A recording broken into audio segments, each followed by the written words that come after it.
Welcome to day 27 of 40 Seconds for 40 Days. I want to share a fascinating story of something that took place nearly 900 years ago or so between the Rambam and another local rabbi in his town in Fez in Morocco. And in this town, what happened was the government was, of course, as many governments tended to be, anti-Semitic. And they gave them an ultimatum: if you don't convert to Islam, then we'll kill you. So many Jews decided to convert to Islam publicly, but privately they still celebrated their Judaism. A very difficult decision, but something that was necessary in order to save one's life. And we know that there is a concept of Yarog Ve'Yavor. Someone tells you to serve another god, someone tells you to serve idolatry, you serve the idolatry, the opposite, you must allow yourself to be killed than to serve the idolatry.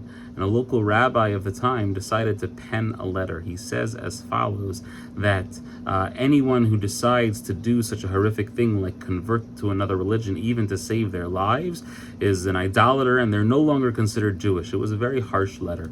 And the Rambam, in reaction to this, composes what has become known as the Igeres Hashmad, this rebuttal letter in which he says that none of this is true, that a Jew is a Jew is a Jew no matter what happens, no matter what changes, even if they publicly convert to demonstrate their commitment to another religion while also simultaneously maintain their Judaism in private, that person is, of course, undoubtedly still a Jew. And as we know, even someone who converts to another religion entirely and doesn't celebrate their Judaism at home at all, still that person is considered a Jew. What the Rambam did for the people of Fez, Morocco in those days was critical, because it gave them hope in an absolutely dark and horrible time. After reading a letter from the other rabbi which basically condemned them, they then received this letter from the Rambam, one of the holiest rabbis of all history, who reaffirmed and said, no, don't worry, you'll be okay.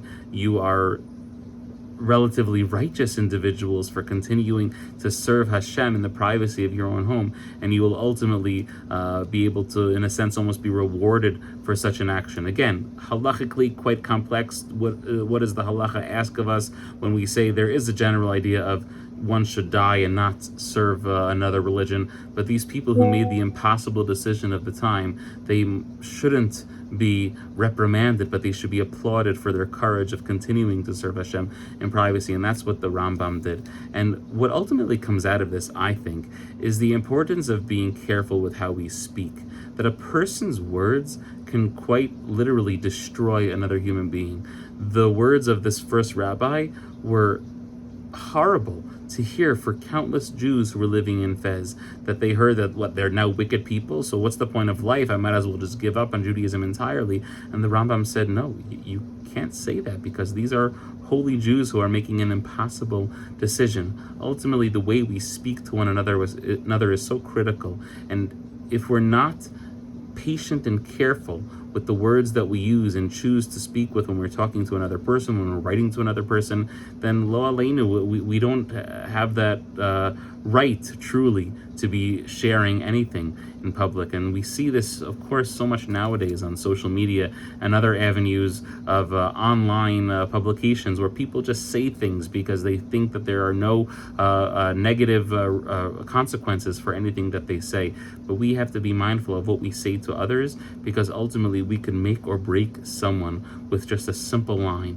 If we can offer affirmations to other people and try to build others up with our words, then God willing, the world will be such a better place for it. Wishing everyone a beautiful day.